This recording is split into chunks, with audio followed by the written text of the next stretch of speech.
walipatia watoto wao. Lakini nyinyi vijana ambao mumekaa hapa mnashinikizwa kuvaa sufuria kichwani na kwenda kwenye maandamano. Hiyo ndio siasa mnataka tufanye, ama mnataka tufanye siasa ya kuangalia mbele na kuangalia vijana wenye bidii, kwa sababu vijana ndio nguzo la taifa. Nikimalizia, Hustler Fund ni jambo zuri sana. Wakina mama wengi wamejiunga na vikundi hivyo. Lakini Mheshimiwa Rais, na kuomba kuwe na fast tracking ya zile groups ambazo zinakuwa registered. Wamejiunga wengi lakini inachukua muda. Na nikimalizia, kila mwamba ngozi huvutia kwao. Nami ningependa kukukumbusha kuwa sehemu ile ya Bomachoge Borabu ambapo ulikuja na ukanyeshewa, wananchi wa sehemu ile wanakungoja bado, ingawa huko hawajakuwa na maandamano. Ninawapongeza kwa kujiunga na serikali na tufanye kazi pamoja. Asante sana Mheshimiwa Rais. Mwakire chingobi chingia kabisa. Mbaye namba. Aba saa mbaye namba. 07 Rikarende. Aya. Your Excellency, utaniruhusu sasa niende kwa mbunge mwingine, Mheshimiwa Zahir Janda, mbunge wa Nyaribari Chache, mbunge wa UDA, mtu ya gold. Niharibia jina.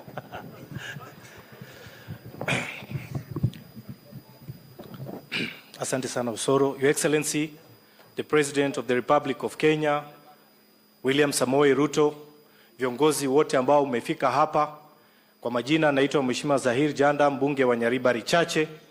Mheshimiwa Rais, mimi sina mengi ya kusema. Kwanza ninataka kuwapongeza wale watu wetu ambao tulisimama na wao, ambao walisimama na chama chetu cha UDA. Mheshimiwa Rais, we have no problem when we bring in everybody on board. We have no problem. But we have to remember the people that stood with our party. Tumeona watu wameingia ndani, hatuna shida na wao. Kina Mheshimiwa Ongwae mumekuja, lakini hatuna shida, tunawakaribisha, lakini mkuje polepole. Kwa sababu kuna wale ambao walitangulia, walikuwa hapo na bado serikali inaendelea kutafuta nafasi, tutawaweka majina zao tuko naye, tutatafuta nafasi. Najua hii serikali ya Mheshimiwa Ruto iko kubwa na itaweza kuaccommodate kila mtu. Mheshimiwa Rais, nataka kusema namna hii. Jana na juzi tumeona yule jamaa ambaye alikuwa rais wetu wa kitambo, ambaye mnamuelewa, analalamika, anasema kwamba ati kwa nini kwake kuna ingiliwa na mapolisi. Lakini mimi nataka kuambia wananchi, kwake kuna ingiliwa na mapolisi kwa sababu kuna silaha ambayo iko huko ndani. Juzi tunaona watu wameuawa hapa katika taifa letu, na tunashangaa wanasingizia polisi. Wanasema polisi ndio wanaua watu, na kumbe kuna wengine ambao wanapatia watoto wao silaha, alafu watoto wa raia wanapatiwa mawe. Mimi ninaomba huyo mjamaa, haiwezekani aende kwa polisi huko aandikishe statement. Ya mwisho, Mheshimiwa Rais, sisi wote tuko nyuma ya waziri wetu Mheshimiwa Machogu. He is a good man, anatuongoza vizuri, na wale ambao mumekuja mumheshimu huyu mjamaa, mukae nyuma yake, muache kimbelembele ya kusonga huko mbele. Ya mwisho, Mheshimiwa Rais, katika constituency yangu ya Nyaribari Chache kuna barabara ya lami ambaye tumeweka kilomita 26. Mchina alikuwa hapo amesimama kwa sababu hajalipwa pesa.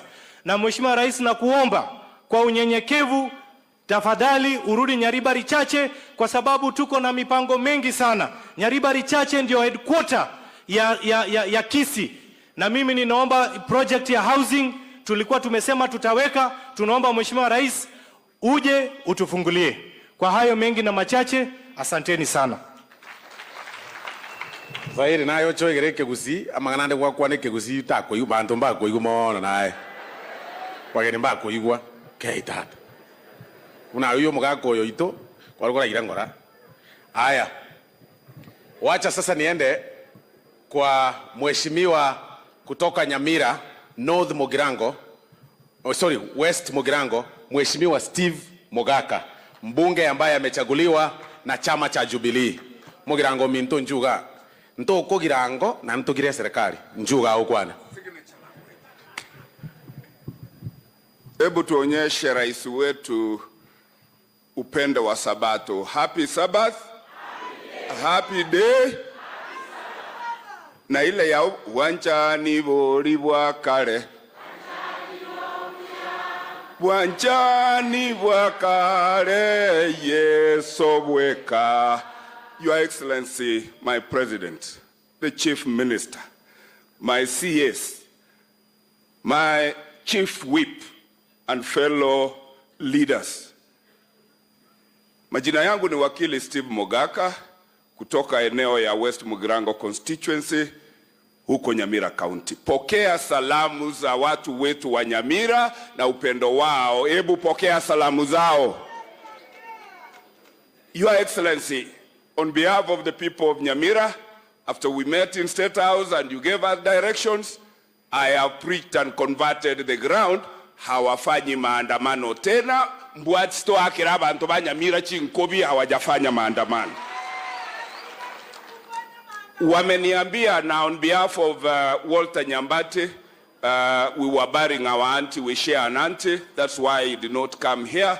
And they sent me to ask you, Mr. President, the next time you come to South Mugirango, there is another Mugirango in Nyamira, combine us so that you kill two birds with one stone. Ya pili, nataka kukushukuru kwa ile appointments umepea watu wetu. Na wale wengine kuna kule utata kotini, sisi mawakili tutakaa, tuchape hiyo kesi, watu wetu warudi kazini. Ya mwisho, na kushukuru kwa hiyo Industrial and Aggregation Park. West Mugirango is one of the beneficiaries. Na kuomba mtukufu rais, we expedite the procurement process, karibu for groundbreaking. And through you, Your Excellency, may I thank and celebrate our CS of education, particularly for unlocking the Kuwait grant funding that is going to revolutionize the infrastructure of education in Nyamira County. Honorable CS, elder wa kanisa yetu, Mungu akubarikie, uendelee hivyo hivyo watu wetu wa. Ile nitatoka nayo, Your Excellency, ukifika Nairobi, naomba uamuru tu CS wa barabara. Nyamira haina barabara ya lami. In your kind heart, atupee tu ile kilomita kidogo, ukuje kuanzisha. May God bless you, Mr. President. May God bless Kenya, and may God bless all of us. Mbiyamano Mugirango Minto. Wacha tena nirudi Kisii County, nafanya hiyo kidogo, Nyamira Kisii, nialike Mheshimiwa Dan Manduku, Dr. Dan Manduku, mbunge wa Nyaribari Masaba, mbunge wa CS Machogu na rafiki yangu, na uwaambie nilikuleta kwa siasa. Thank you, Mheshimiwa Osoro, Your Excellency, the President of the Republic of Kenya, Dr. William Ruto, Your Excellency, the Prime Cabinet Secretary, Mr. Musalia Mudavadi, CS Education, Ezekiel Machogu, elected leaders, former Governor Ongwae, abantu babogirango tinara magoko, muno magoko boli. Oro kyo bongwana yo magoko. Abanginanga imole. Abanginanga imole. Abaga kalende bichuli. Your Excellency, you've come to Kisii yet again. And as leaders from Kisii, we're here to welcome you. It's obvious that you love our people. And as the Bible says, you cannot just love by word or tongue, but you have loved our people by action. Your love is evidently seen because you've come here to launch many projects for the people of South Mugirango. Your Excellency, how I wish that in the coming months you also visit other parts of Kisii, and specifically, Your Excellency, let me take this chance to welcome you to Nyanturago Stadium, Nyaribari Masaba. We'll combine with Zahir Janda, and we'll have a similar event in the coming months. Abantu bami ndomanye tenje, ona chitenga ngaeta chikura kurumo inalia. Ngasira kaigo, lakini wono se nyomba tuli. Omingo na tabanga oyo konyoma nyoko se naniso. Honorende. Igo mwaigura na kwandre. Mwanyigure. Your Excellency, we support you in terms of development. Usikwe na wasiwasi. Watu wa Nyaribari ya juu na ya chini, Chache na Masava are behind you. And I have come out openly myself to say, instead of going with sufurias on our head, we should spend that time in our farms, in our businesses. And I've said again, we cannot destroy other people's property. Ndu akara manganayo. Use wanenu mota kata manganayo. Momro yo soro mangaki momoroche. Mbuyagocha. Mbuyagocha momoroche. Omayete gari kiratora ali Maria. Na bago jito mbugata sia tuetia machiko. Lakini wana saka kosa. Ako another na musuri autogolera. Usoro kwanya ngororo musuri. Muno autogolire. Otu ateba nga wikatuma bugata si. Elinde akonyo mugako oyo tonyora magandro. Taribo gaki. Your Excellency, the last thing, uko na deni yangu 20 km Keroka Iwacho Kiamokama. Sina mambo ingine, Your Excellency. Abantu bami tumutegale bia. God bless you.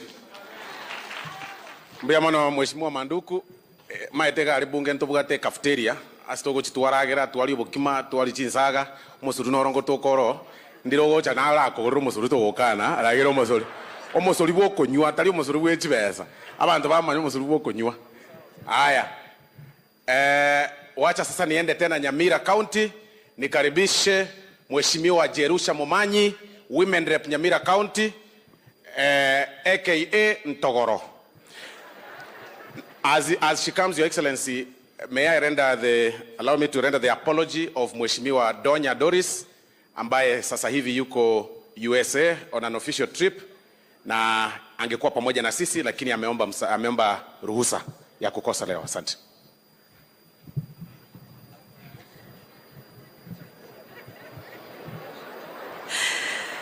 Abantu baminto munateba igonkoro kwa Jerusa naende Ntogoro. Abakungu baramo koibora babugirango litanga nintagete ko bakera mpija mono. Moibore to momurora omomurege sora gekoro. Nerogerire akobogorie president akomoe notice ya matukabere omoikibogiranga. Naba yamore. Naende mbia mona sengenjire kotabogorie suguria. Abakungu orabogorie suguria yairani kamarago beta bwati kende. Abana bambagoke. Na basoroire timoira na se suguria na ndo ndaba genga kuchia. Inu na bantaba ya inte Jerusha Momanyi koruga ali Nyamira. Mheshimiwa Doris gakara America ne bintu byena akanya ku prepare lakini nje natoka iko na beira na nitageta bago gocha Nyamira moja mwezi. Your Excellency the President,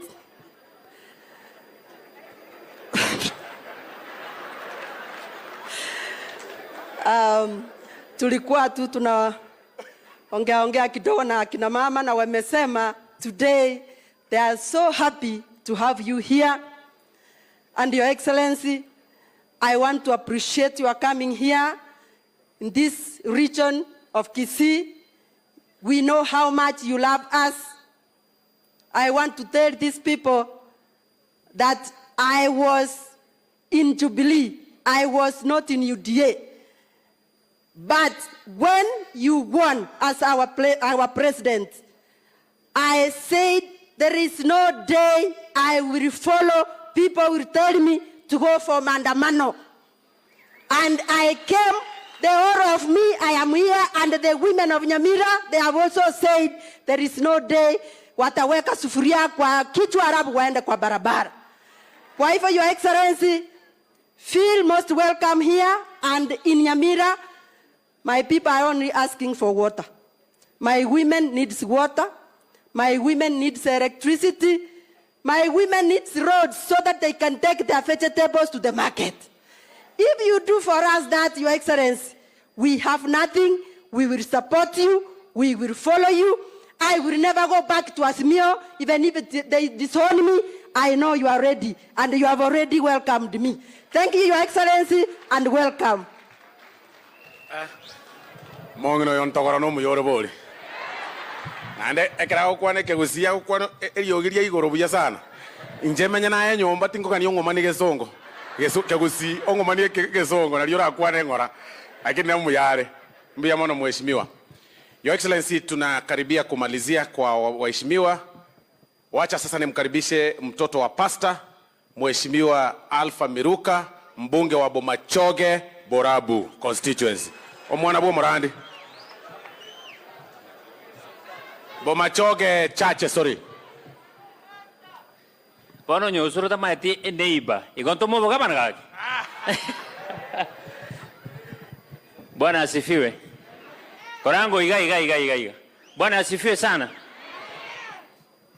Your Excellency, I'm the only member of parliament who's proud to be a son of a pastor. Even the majority is asking me, I'm a son of a pastor. I'm a son of a pastor. But now, let me not go to politics. Me, I don't have a lot of words to say. Thank you for coming back. And thank you for rewarding us. Last time, we are the only 2 members of parliament from Gucha County. We have a county we are requesting you today called Gucha County. Kisii County is too big. It has 9 constituencies. We have drafted a small bill. I'll go to the ML. At least we divide Kisii County to have 2 counties. Gucha County having 4 constituencies, and the Kisii Central County having 5 constituencies. Your Excellency, another very important thing. Kisii is very productive. We are the only people who produce the entire Nyanza. For example, today, most officers here have come here to attend your function, but they pass through Kisumu. It's 2 hours from Kisumu to this place. We are requesting you, you are the son of this soil. As a Kisii nation, we love you very much. Give us 1 international airport in this constituency. Asakoro kunyamaya, erebuya ko serebobe. Tinta ke teche Bomachoge timbu atibulimo. Ebera ria bogirango. Ngamoteragagi. 2 requests. The 3rd one is unfortunate. I was not the best friend of Governor Ongwae last term. Now in my term, he rejected Maogembo District Hospital. In fact, he built the other hospitals around the county. He never built Ogembo. That is true. I'm just requesting, but I told Mangi to put more effort. Ogembo is the oldest town, in the sense that we are blessing it to be the headquarters of Gucha County in future. Kuna hospitali hapo naomba tafadhali, naenda kukaa na minister, we get some funds, even World Bank, tujengewe hospitali ya Ogembo, iserve the new Gucha. Ngamotorega. The last one.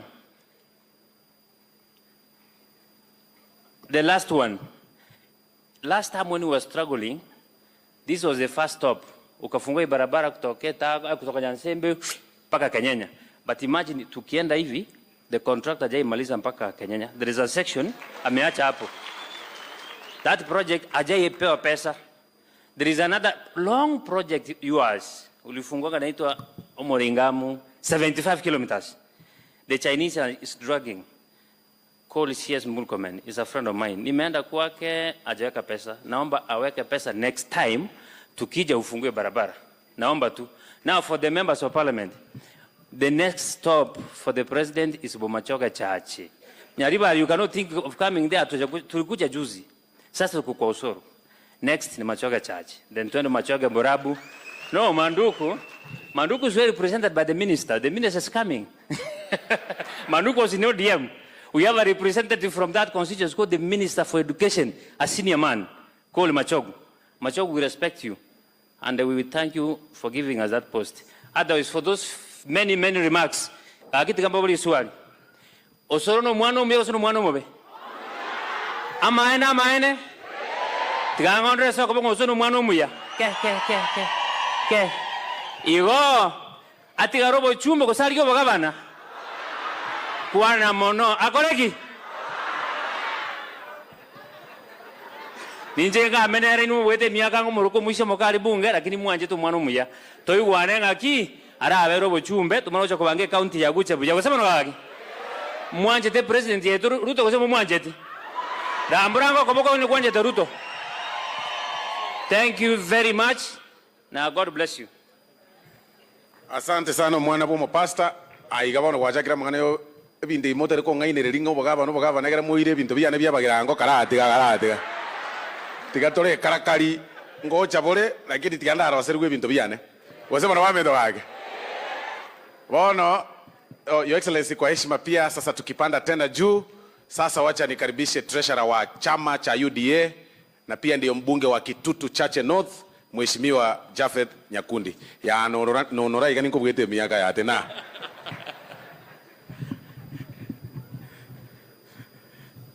Mheshimiwa Rais, Mheshimiwa Prime Cabinet Secretary na wananchi wote tiranda bakwani gambia mole. Mbia mole naende. God is good and all the time good, and that is nature. Wow. Litangani tiganda kiraba girango mbia mono asugo chaso bonge. Eria kabere Mheshimiwa Rais, sisi tunataka kukushukuru sana kwa kukuja eneo letu hapa Kisii na haswa kukuja hapa Etago. Tunajua umekuja hapa mara nyingi, lakini tunakushukuru sana kwa sababu leo umekuja kwa sababu ya kusaidia wamama wetu ambao walitupigia kura, ambao ndio hustlers wa Jamhuri ya Kenya. Abangina mogogete kabisa. Rero mugambi oyongo tigari gento gaiga. Chibesa to chiere chiro. Togole chinyanya. Ne chingeni. Mheshimiwa Rais, tunataka kukushukuru sana kwa sababu ya huu mradi ambao umeleta hapa kusaidia akina mama zetu. Hawa ndio walitusaidia na hawa ndio jamii ya kesho. Mheshimiwa Rais, ya pili, ninataka kukushukuru kwa sababu ya Waziri Machogu.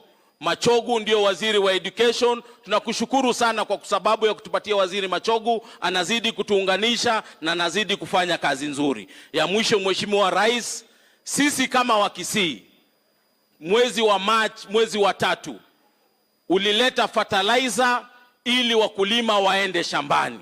Na hapa Kisii, ninataka kukushukuru kwa sababu tulipata mbolea, lakini watu wa South Mogirango wanaomba ya kwamba hii mbolea iwe devolved, ikuje hapa karibu na South Mogirango ndio iwe rahisi kupata mbolea. Na kwa sababu mwezi wa 3 tulienda shambani, tukapanda mahindi na ile mbolea ambayo ulitupatia, sisi kama wa Kisii tulikataa, tukasema hatuwezi weka sufuria kwa kichwa. Ile kazi ambayo tutafanya ni kuenda shambani, tupande mahindi, tupande maragwe ili tuweze kulisha Jamhuri ya Kenya. Na sisi tunataka kukuomba Mheshimiwa Rais, kwa sababu sisi tulienda shambani na tumepata mahindi, sisi tusiambiwe tupunguze bei yetu ya mahindi, tuuze na ile bei ambayo tunataka. Wale ambao waliweka sufuria kwa kichwa, wacha hao wakule hiyo sufuria, sisi tukule mahindi. Wosenaki indundo kali chibando barabwadie suguria babeleta motu batotige indutoni chibando cheito unatotagete. Wosenaki tigamba bodi abantu baminta abanginaro lero onyoro mbwana mambyo monda ko tebinga gendo bogodi amache nonyale ngose kweka ko echinga kyo mogongora akonga na indu ka kimo to chinga kina indu e president yeto mogongora akonga na diara atoretere chipara atoretere amache atoretere chibesa buna atoretere lero mbare nga banchire nga toyo moraisho ito William Ruto chinga kiato kolele gasi mbia mono sana. Nikimalizia, Mheshimiwa Rais, jana niliona Rais wa kitambo Mheshimiwa Uhuru Kenyatta akilia eti ya kwamba watu wamekuja kwake, kwa mtoto wake ati wamekuja kuangalia mabunduki. Sisi tunataka kumwambia Mheshimiwa Uhuru Kenyatta, wewe unapatia mtoto wako bunduki to protect themselves, lakini umepatia watoto wetu mawe waingie kwa streets. Hawa watoto wetu ambao wako hapa leo who will protect them? Mheshimiwa Uhuru Kenyatta. Well, lazima umheshimu Mheshimiwa William Ruto. Huyu alikuwa deputy wako, lakini sasa yeye ndiyo commander in chief of the armed forces. Rigathi Gachagua alikuwa pia wako, lakini saizi yeye ndiyo naibu wa rais wa Jamhuri ya Kenya. Lazima umheshimu Mheshimiwa William Ruto, ulimwangaisha, ulimshurutisha. Hii ni wakati wa kumheshimiwa William Ruto atufanyie kazi. Mbarenga wataite Ruto atokolele gasi, mbarenga wataite atokolele gasi. Mbiyamono sana tiganya sawa seseni. Ya kuachakire koyia. Oyire tayeti. Sasa Your Excellency, I think kwa wabunge nimemaliza. Utaniruhusu nizungumze maneno yangu mawili matatu alafu ni hand over program kwa viongozi wengine. Ya kwanza, Your Excellency, na kushukuru kwa heshima kubwa. Uwanja huu ulikuja ukiwa naibu wa rais. Wakati huo ukija hakukuwa na security ya kukuchunga wakati huo, kwa sababu kidogo Mheshimiwa Uhuru Kenyatta alikuwa amewachukua wote. Ukakuja hapa ukaomba kura na ukaniombea kura na wananchi wakanipigia kura. Na kwa hivyo nakushukuru sana kwa ile support ambayo ulinipatia. Ya pili, mbele ya watu wangu tunataka kukushukuru sana kwa kunipatia kiti kule bungeni, kiti cha Chief Whip wa National Assembly ya majority. Nakushukuru sana sana sana. Na as you can see tumefanya kazi na Mheshimiwa Ishungwa bila kupoteza anything kule bungeni. Na saa zingine watu wananiangalia wanasema huyu anasema serikali haishindwi, lakini wanisamee kwa sababu mimi niko kazi yangu na ni ukweli, ikishindwa mimi ndio nimeshindwa. Na kwa hivyo lazima tupitishe vitu zote za serikali kwa sababu hiyo ndio kazi yetu. Lakini kwa heshima Mheshimiwa Rais, kwa sababu sisi tumemaliza maneno ya kura, kuna maneno mbili tu nataka nikuombe ama tatu ya hii constituency yangu. Na hawa wanangoja tu kuyasikia tu. Cha kwanza, wakati tulikuwa tuna campaign, tuliahidi watu wetu ya kwamba, kwanza tunakushukuru wakati ulikuja hapa, ulicommission hii barabara ya Nyansembe ikakuja Etago ikielekea hii side, na vile Mheshimiwa Alpha amesema contractor kidogo amekwama hapa katikati, ninajua hiyo tunamaliza. Lakini vile tunajua hiyo tunamaliza, kuna ingine inaitwa Etago, Ekona, Geteni, Nyamaia. Hiyo barabara sio kilomita nyingi, it's about 12 kilometers. Your Excellency, tunaumia sana sana sana. Ile vumbi ambayo iko kwa hiyo barabara, hata mimi nilipita huko jana kidogo nikaona aibu. Tunaomba hiyo barabara iweze kuwekwa maneno ya tarmac. Your Excellency, pia kuna barabara zingine ambazo zinaendelea kidogo zimestall, kama ile ya Nduru kuelekea Nyabigena the other side, nayo imestall kidogo. Tunaomba kwamba wakati maneno itakuwa sawa tuweze kumalizana na contractor ndiye aweze kuendelea na hiyo barabara. Shule zetu zingine Your Excellency zilikuwa zinafanya vizuri sana, lakini sasa kwa sababu ya population, growing population, na nimeeleza waziri, sasa kidogo zimekuwa kidogo hazina infrastructure. Shule kama Mariwa Secondary School kutoka kule Maro, hiyo area Your Excellency, hiyo shule used to be the best, one of the best schools kwa hii area. Hiyo shule ikipata tu pesa, iongezewe tu pesa kidogo, improve on infrastructure, hiyo shule Your Excellency itakuwa shule mzuri sana, na tunaomba leo ikuwe namna hiyo. Your Excellency, pia kuna hii primary yetu ambayo tumepanda mti, mabati kidogo tumejaribu kubadilisha ndio tuweze kuinua infrastructure. Hiyo shule iko katikati ya town. Kutoka kwa ofisi ya CDF nimecommit karibu milioni kama 7 ya kutaka kuanzia tuweze kujenga gorofa ndio hii town yetu iweze kuonekana. Na kwa sababu kuna ile mradi ya wifi kwa hii market yetu, hiyo town itaonekana tukipandisha about 4-story building kwenda juu. Ninaomba pia Your Excellency uniongezee tu pesa kidogo, hata kama ni milioni 5 ama 10, ndio niweze kumaliza hiyo project wakati tunaianza next week, ndio gorofa ijengwe kwenda juu. Kuna pia shule zingine kama Tabaka Boys ambayo pia principal yuko hapa, watoto wake wanaumia sana kwa sababu infrastructure, pia tuweze kuongezewa hela. Pamoja na I think shule zingine 2-3 ambazo nitakueleza nikiketi.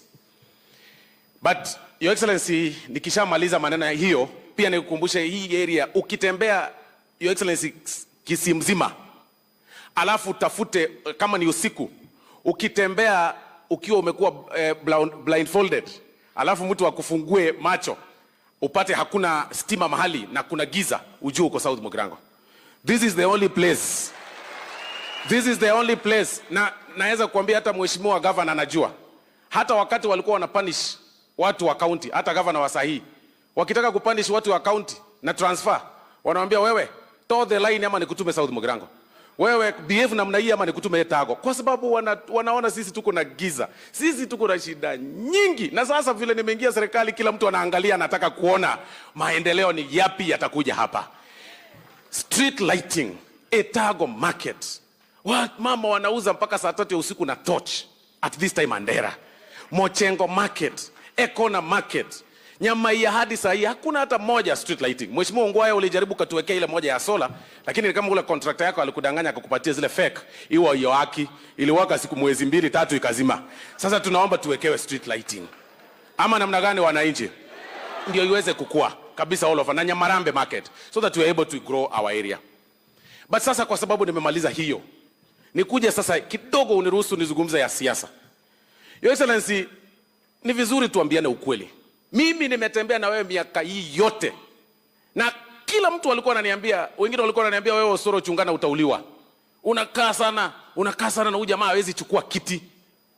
Your Excellency, uliteswa, nilikaa na wewe ukiteswa. Nilikaa na wewe ukifungiwa. Sometimes ulikuwa unaketi kwa ofisi, tunaangaliana unakaa hivi, au geuzi kichwa tunafikiria kama kwani ameenda.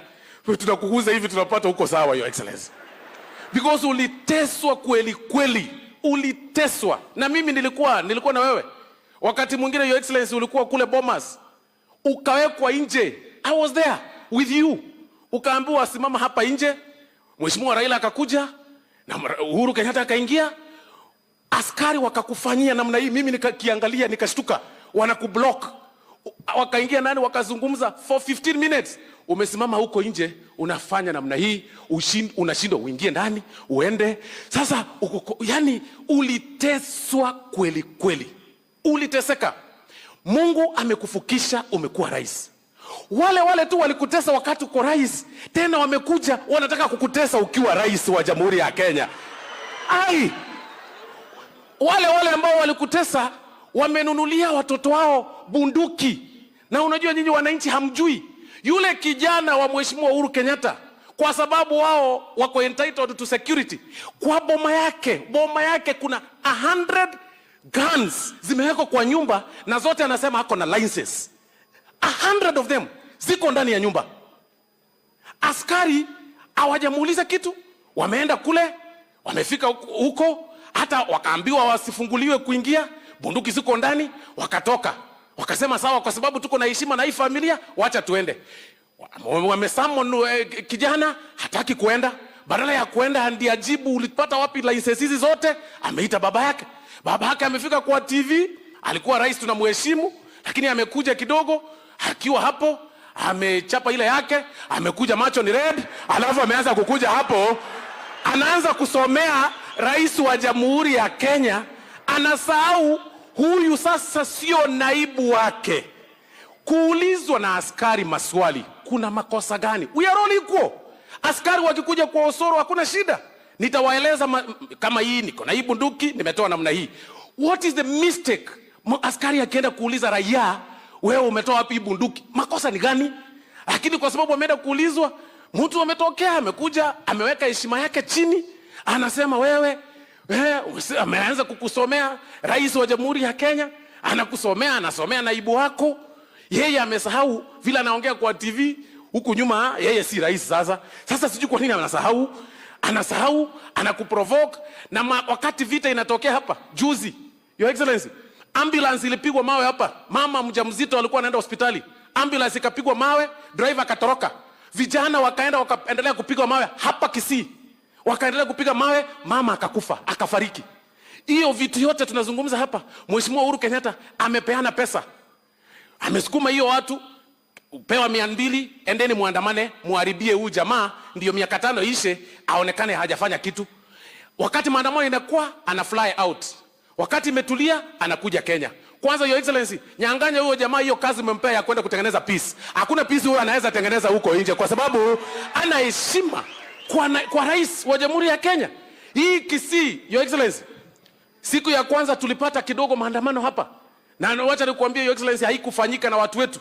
Ni watu walitolewa kutoka sijui wapi wakakuja wakamwagwa town.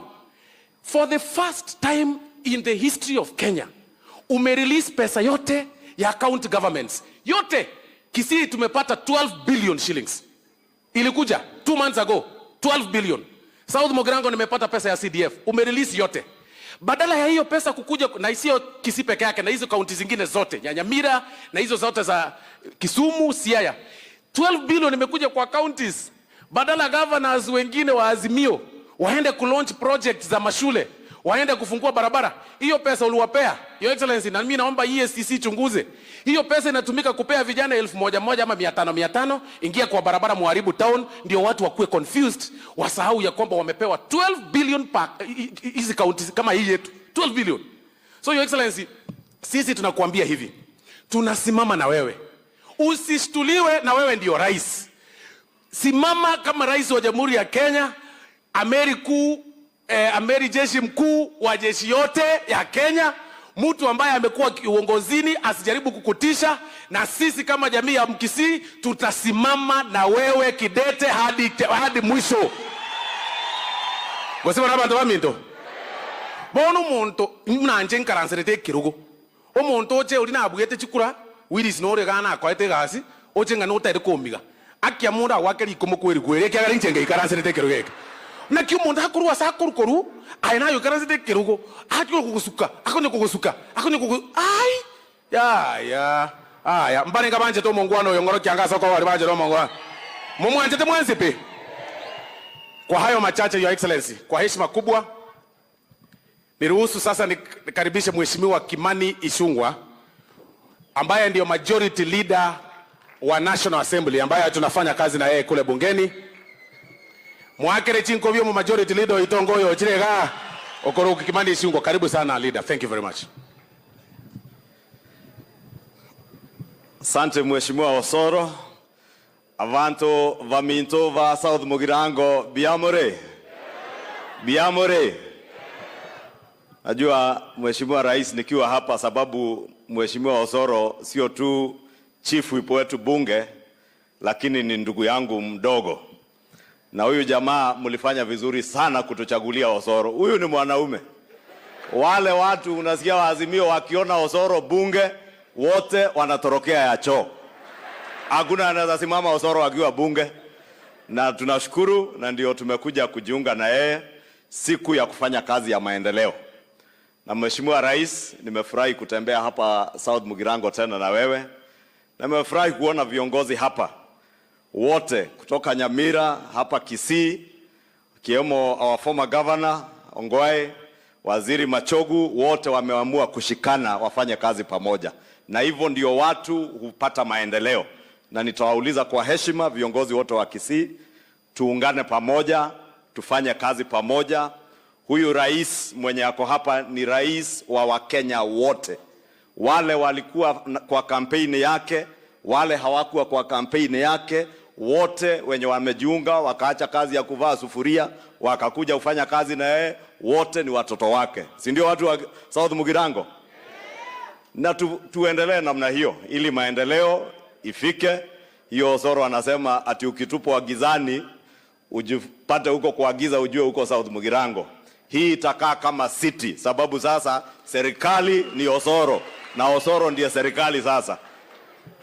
Kwa hiyo mimi sitaki niseme mengi, lakini jana Mheshimiwa Rais, nimeona viongozi wa makanisa pia wametoa taarifa nyingine, na tunawaheshimu viongozi wetu wa makanisa wakiwemo wale wa SUPKEM, na nataka nikubaliane na wao sababu wamekuwa wakisema tujadiliane, na wale wanatupa mawe tujue venye tutagawa serikali, ati watu watulie, na tuliwaambia hiyo hatuwezi fanya.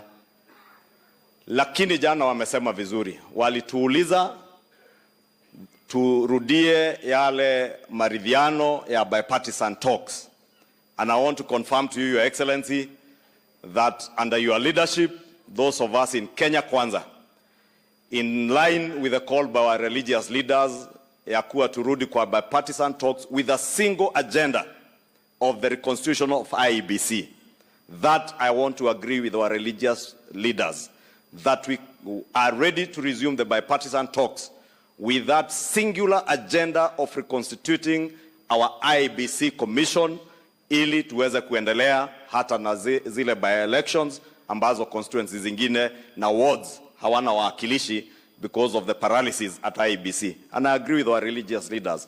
The other important thing they said yesterday, Your Excellency, was a call to the end to violence. Now, walituambia that violence cannot be a solution to the financial crisis that this nation is facing or any of the problems that we face as a country. They further called on us as leaders, all of us, those in government and those even in the opposition, to follow the law.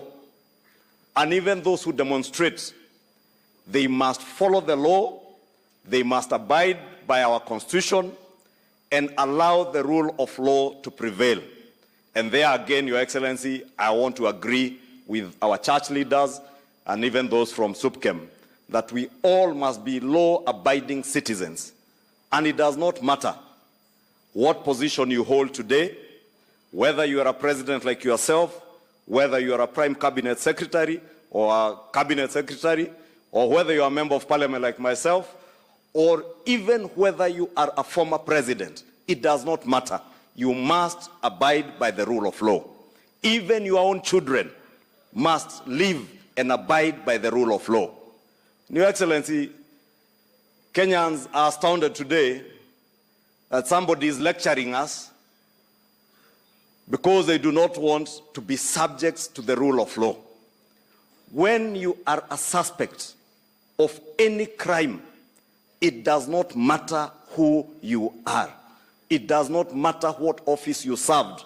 It does not matter whose child you are. We are all equal under the law and under the Constitution of the Republic of Kenya.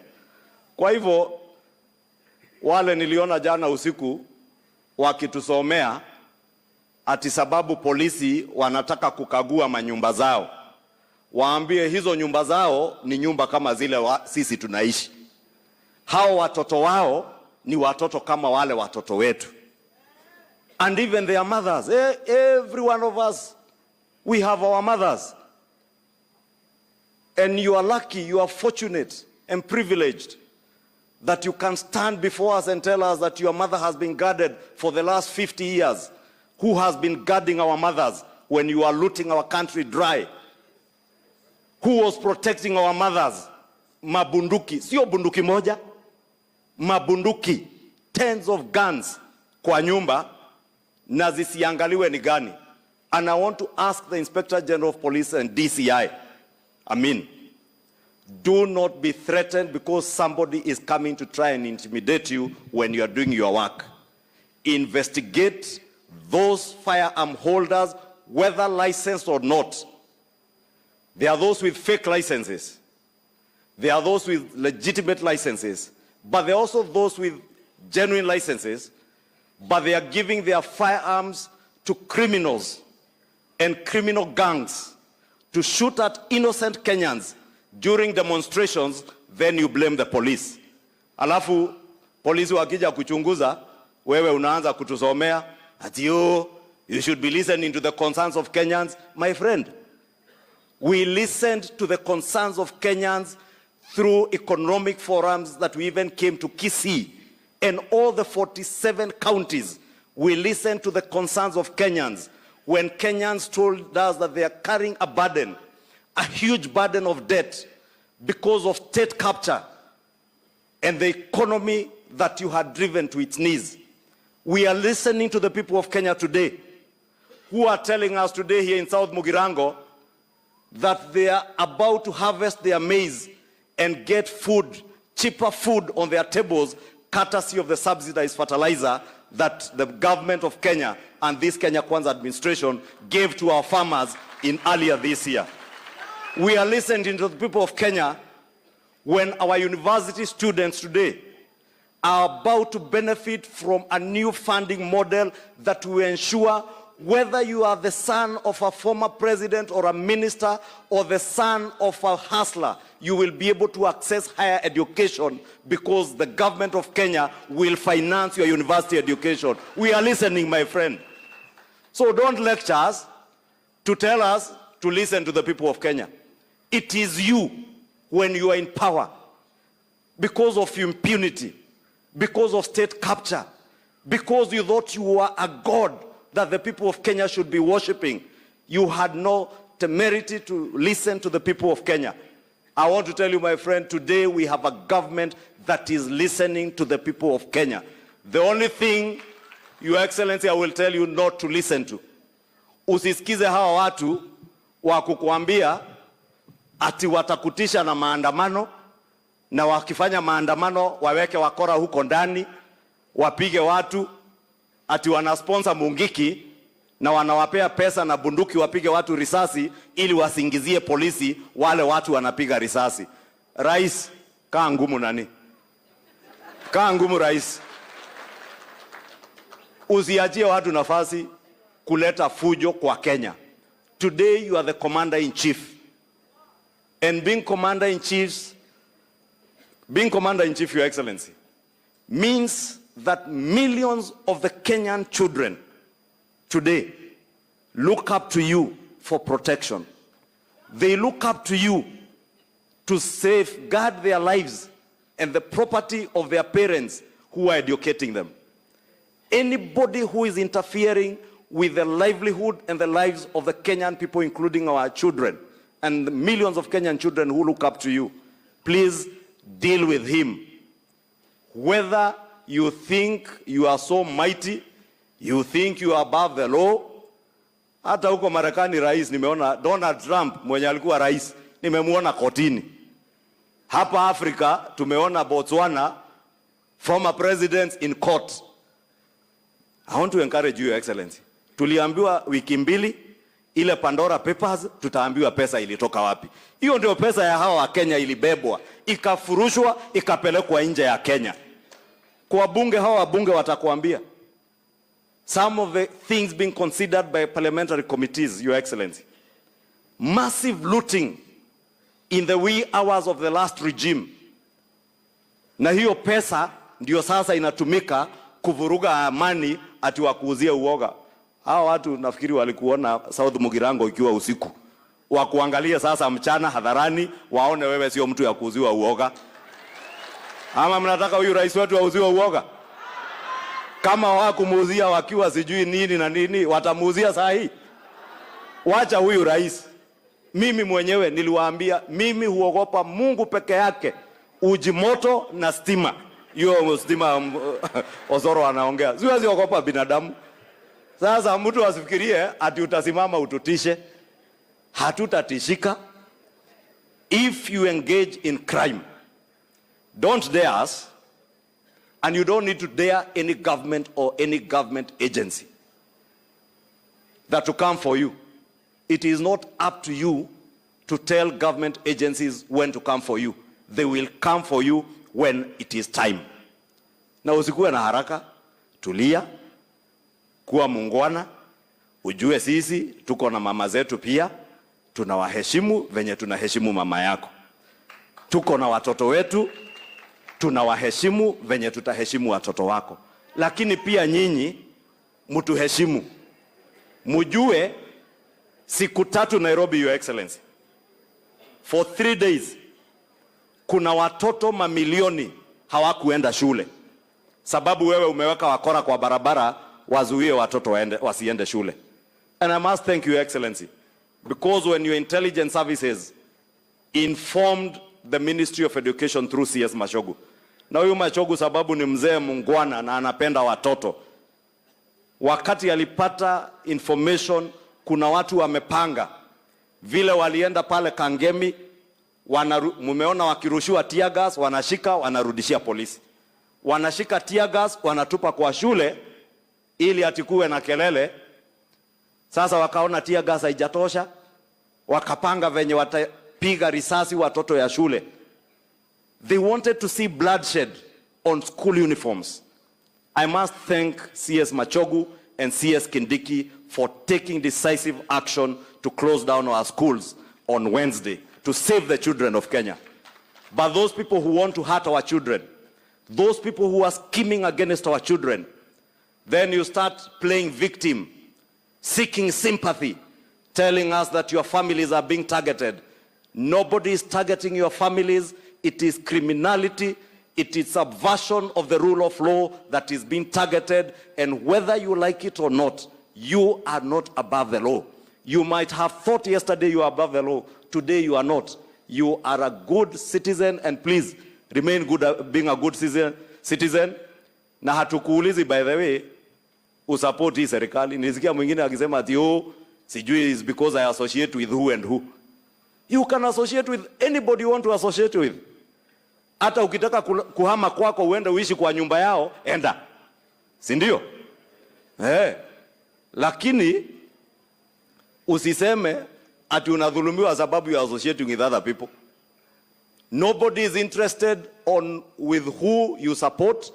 If anything, my friend, those you are associating with, you have not begun associating them with them today. You began associating with them in 2018 through the handshake. Na sisi tulikuachia amani. For 4 years, His Excellency the President here was a deputy president. Na sio kusema deputy president hakuwa na nguvu ya kufanya maandamano ama kuleta fujo, lakini alijua engagement is with the people of Kenya, and he engaged with the people of Kenya peacefully. And that is how the people of Kenya bought his agenda on the plan in the last elections. Tunakuuliza pia, sisi hata hatutaki support yako, wewe kaa na support yako na huyo mtu yako. Lakini tupe amani, we fix the mess that you left this country in. And we have a capable leader. We have a clear plan on how we will fix your mess. Kwa hayo mengi, naomba sasa kwa heshima nimkaribishe waziri ambaye ametusaidia sana mambo ya elimu. Huyu ndiye anahakikisha walimu wameajiriwa Kenya, amehakikisha shule zetu ziko na capitation, CBC yenye iliachwa msituni, huyu Machogu amefufua. Na hata university students huyu ndiye mwenye kutengeneza. Tumpigie makofi Mheshimiwa CS Machogu. Thank you, Your Excellency, the President of the Republic of Kenya, William Samoei Ruto, the Prime Cabinet Secretary, the members of Parliament present here today, wakiongozwa na ndugu yangu Silvanus Osoro na Majority Leader Kimani Ichung'wa na wananchi wote wa South Mugiranga, mjambo. Muko na furaha leo? Ebu onyesha kwa mikono. Your Excellency, nataka niseme mawili, lakini kama sijasema, ningetaka kueleza watu wetu na kuwaonyesha wale maafisa wa serikali wa ngazi ya juu ambaye wewe kwa miezi michache umeweza kuteua kwa serikali yako. Tafadhali Chairman HT iko hapo, ambaye amepewa kazi kubwa na Mheshimiwa Rais wa Jamhuri yetu ya Kenya. Kijana wetu ambaye umoyo kure University ya Jaramogi Odinga, sasa yeye ndio mkubwa kure. Abantu ba South Mugiranga ayitariamaya. Mama kutoka hapa South Mugiranga ambaye ni mmoja kutoka hapa, Lilian Mogendi ko wapi? NTSA tena yeye ndio mkubwa kure, amepewa kazi na Mheshimiwa Rais wa Jamhuri ya Kenya. Purity iko wapi? Fire kure Bomas of Kenya kutoka Bonchari amepewa kazi na Mheshimiwa Rais. Mama Bitutu, si mnajua mama? Mnamkumbuka mama? Mama alipewa kazi na Mheshimiwa Rais kure Lake Basin Kisumu kure. Sedekia Yenda Kenyari, Sedekia iko wapi? Amepewa kazi, yuko pamoja na sisi. Charles Matoke yake iko jikoni. Your Excellency, unajua mambo yake, kijana yetu ambaye tunaheshimu sana. Moses Ondaba iko hapa, anafanya kazi kwa ofisi ya Rais kule Ikuru. Ni kijana wetu kutoka hapa, wapidii sana. Kuna wengine wengi, Your Excellency, kwa sababu tangu uingie usukani zaidi ya Wakisii 20 kutoka Nyamira na kutoka hapa Kisii County wameweza kupata kazi kila sehemu ya serikali yako. Kuna Mheshimiwa Joas Maangi Emori asimame aonekane. Mmanyatia Mori mambo yake iko sawa. Katu Emori mambo yake iko sawa, na yeye yake mnajua fire hiko CS na anatambulika sana na anaheshimika. Amefanya kazi kubwa hapa Kisii pamoja na kwingine. Your Excellency, niseme mambo mawili peke yake. Ya kwanza, wewe umeonyesha wazi ya kwamba kweli unatupenda sisi wa Kisii. Kakio mosacho yatatu anjeti abangina iriria tango aba mrevi churinga ibire. Sisi, Your Excellency, kutoka Nyamira na kila sehemu ya Kisii tumeona unatupenda, kwa sababu hata wakati wewe mwenyewe ulikuwa naibu wa rais wa Jamhuri ya Kenya hakuna sehemu ya Kisii ambayo wewe kuweza kufika. Ile maendeleo ambayo iko Kisii, iwe ni ya barabara, iwe ni ya shule, iwe ni ya kina mama, iwe ni ya vijana wetu, iwe ni ya TVET institutions, wewe mwenyewe ndio ulianzisha, Your Excellency, na sisi shukrani yetu hiko kwako, kwa sababu wewe kila wakati iko na sisi. Your Excellency, leo awa kina mama, ile ambayo utafanya ni kitu ya maana, kwa sababu kina mama akipata kitu kidogo inafikia kwa kila mmoja wa jamii na familia. Itafika kwa watoto, itafika kwa wazee, hata masomo ya watoto wetu wakishapata, tuko na hakika ya kwamba itafika kwa watoto wetu. Kwa sababu nabangina moro chimbuya ga kitaje tikugoto changera takora tibuya mugwanchache naendache ingine. Your Excellency, sisi kama jamii ya Wakisii tungetaka tuwahakikishie Wakisii wako kila pahari. Jana wakati tulikuwa na we Murang'a, kulikuwa na Wakisii wengi sana nilikuta kule. Wakati tulikuwa na Keyo Marakwet, siku ile wiki ingine Wakisii wamenua mashamba, wengine wanafanya biashara kule. Wakati nituma Nyandarua, wakati nimeenda Laikipia, wakati wiki ile ndienda Hembu, Wakisii wamejaa kule. Kama iko mtu ambaye anataka upendo na amani Kenya hii, kweli ni mtu anaitwa Mkisii, kwa sababu sisi watu wetu wako kila sehemu ya Kenya hii. Kakimogo takatutu aromarembe. Mimi tulikaa na washe kina Ungwae, kina Samu Nyamaya wako hapa, tukaketi na Osoro, Chafet Nyakundi, ndugu yangu Manduku, ndugu yangu Chanda, ndugu yangu Mogaka na wazee na wachumbe wa Kisii. Tunaomba msamaha. Iyare ambaye yalifanyika tarehe 7 utaweza kuyasikia tena. Kaki mutakeo ibikori biri naende. Mutakeo ibikori biria. Sisi ni watu wa amani, na tutahakikisha ya kwamba pahali popote tuko, asa mji wetu mkuu ambaye sisi kama Wakisii tunajifunia Wakisii, tumeweka amani ya kutosha, kwa sababu Your Excellency lazima tukuonyeshe heshima kwa sababu ya upendo wako kwetu sisi Wakisii. Leo Your Excellency tumesunguka kutoka Nyansiongo kule Nyamira, tukiwa na His Excellency Maangi, tukiwa na His Excellency former Governor Ongwae.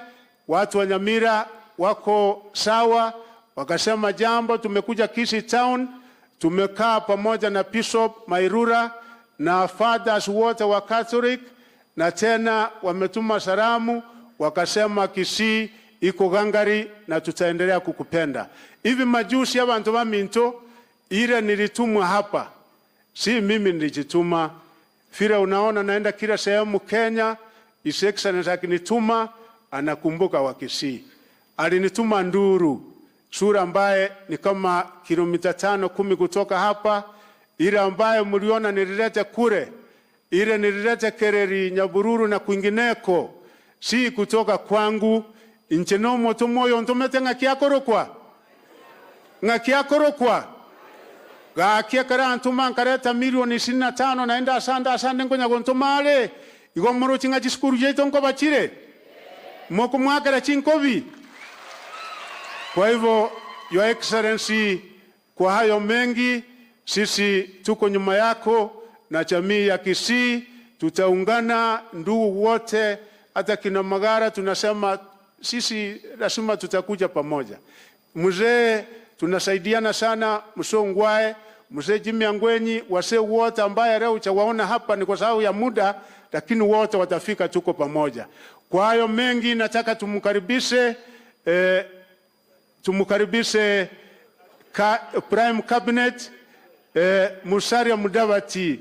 Mumesikia ile umeme yenyewe kutoka kule Ingo, tumukaribishe na makofi tafadhali. Asante. Okay. Hey. Maajabu haya. Kuna dunia nzima hapa. Mheshimiwa Rais wa Jamhuri ya Kenya Daktari William Samoei Ruto, Waziri Machogu, mjumbe mwenyeji Osoro na viongozi wengine wote, wajumbe ambao wamenena hapa, wa kisiasa, wa kibiashara, wa kidini, Mirembe. Simutu alisema sisi na nyinyi ni kitu kimoja. Bas.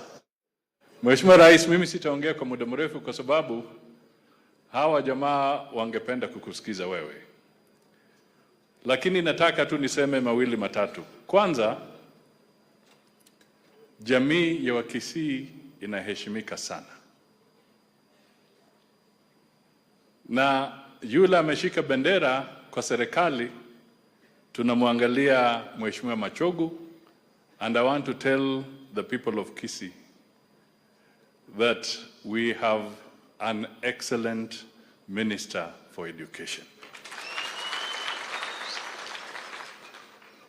He's very composed, very thorough, very meticulous, and very balanced in making sure that every part of the country gets a rightful share. Tunasema we have a good man. The President did not make a mistake in appointing him as the Education Secretary. Jambo langu la pili, I want to take our young politicians a little bit on an important journey.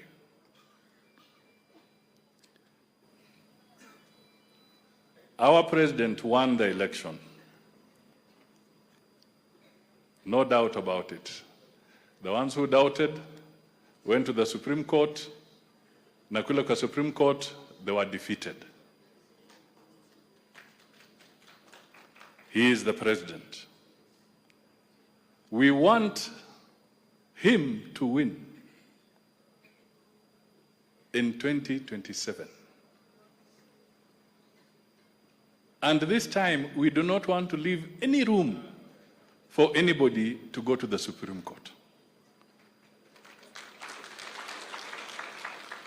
Kwa hivyo, mimi nawaomba, victory is in our hands, but we must grow the support base of President Ruto.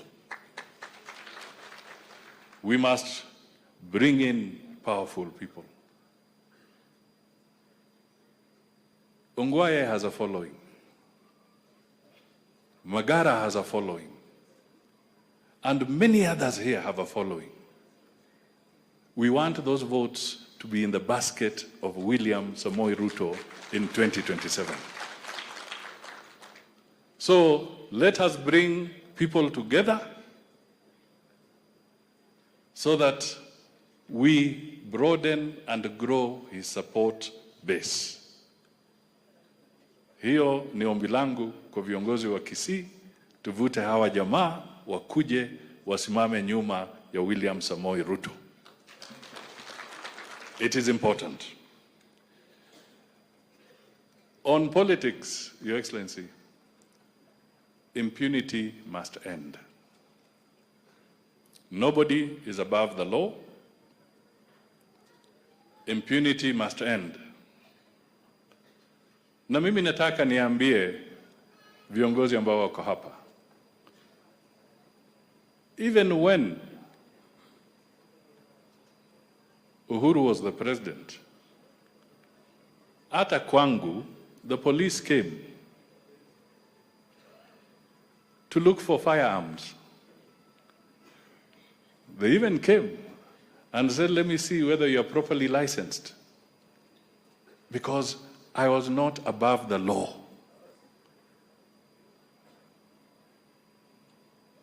We all must respect the law. Na kile kinafanyika katika Kenya hii is because people have realized that Mheshimiwa William Ruto has put in place a plan that has now received international recognition. Ukipata kwamba IMF na World Bank na wengine wanasema we endorse this plan, it means he is on the right track for reviving the economy of this country. Sasa wale wanaona kwamba wivu umeingia. Sasa mbinu zao ni kujaribu kuleta fujo ili watoe macho na fikira za rais wa Jamhuri ya Kenya kwa mambo ya kufufua uchumi, aangalie kule kwengine. They want to distract a recovery process. We should not allow this to take root. Uhuru na serikali yake waliwacha madeni makubwa sana. Hawakuwacha nafasi ya mikopo nyingi kule nje. Sasa wewe unachochea watu wanaenda kotini wapi ati wafunge resources za serikali.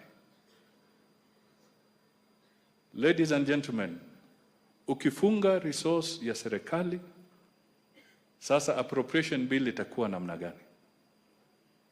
Baadaye unataka mshahara itoke wapi? Baadaye unataka pesa za kujenga barabara zitoke wapi? Baadaye unataka mshahara wa security agencies zitoke wapi?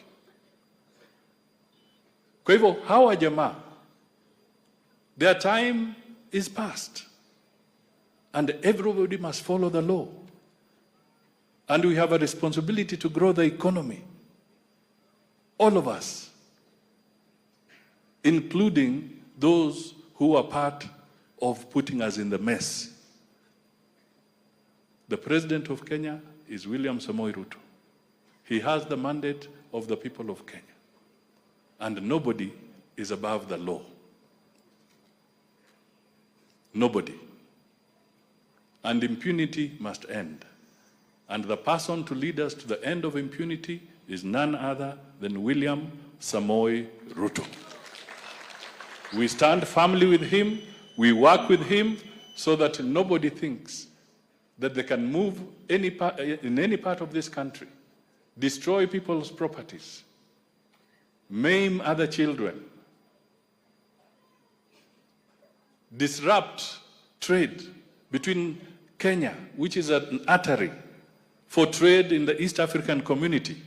You try to block it. What do you want to achieve? What is your grudge with Uganda?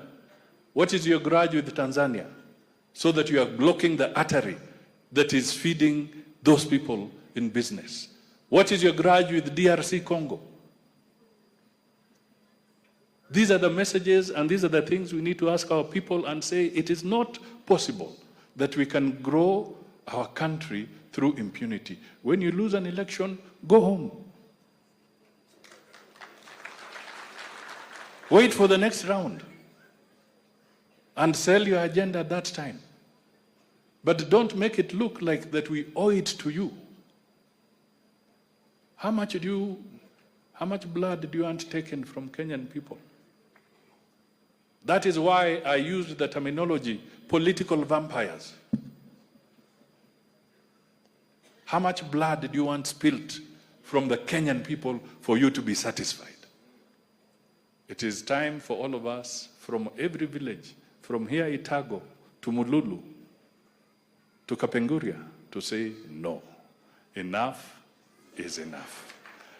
Ndugu na dada, tusimame, tumkaribishe Rais wa Jamhuri ya Kenya aje atuhutubie na atusaidie kwa mpango wa leo. Asante sana.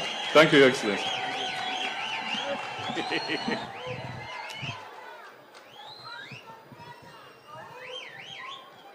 Hey, abantu bami ntombo ya more. Aya, tuketi. Waheshimiwa viongozi wote, ndugu wananchi, kina mama, wazee, vijana wa hapa South Mugirango, amjambo. Amjambo tena. Abantu bami ntombo ya more. Mbuya more naende. Mbuya more mwenzi. Nyasaye no muya. Chinga kichonzi. Hey. Bwana Yesu asifiwe. Hebu mnisalimie hivyo hewani nione. Hey. Yaani hii dunia yote imekuja. Hivi ndivyo mmejipanga. Naona mko chonjo sana. Wacha nichukue nafasi hii, ndugu zangu watu wa South Mugirango hapa Kisii.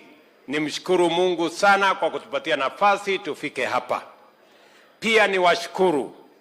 Ni mara yangu ya kwanza kufika hapa South Mugirango. Niwaambie watu wa South Mugirango, nilikuja hapa nikaomba kura zenu, tukaomba na huyu muungwana wenu Silvanus, na sisi wote nyinyi mkawa watu wangwana, mkatupatia kura zenu, mkatuongezea maombi, Mungu akatubarikia, tukapata ushindi. Mimi nataka niseme asante sana watu wa South Mugirango. Sijui kama mmenisikia. Yaani nimesema asante sana watu wa South Mugirango. Na mimi nataka niwahakikishie ya kwamba kwa sababu mumetusaidia tukaunda hii serikali pamoja, hii serikali itawafanyia kazi vile tutafanya kazi katika sehemu zingine zote za Kenya. Na nimekuja hapa leo salamu peke yake. Mimi nitarudi hapa sasa kwa ile maneno yenyewe. Si tulikubaliana tukimaliza uchaguzi kitendawili haitaanza. Tulisema kazi ndio itaendelea. Ama tulisemaje? Si namna hiyo?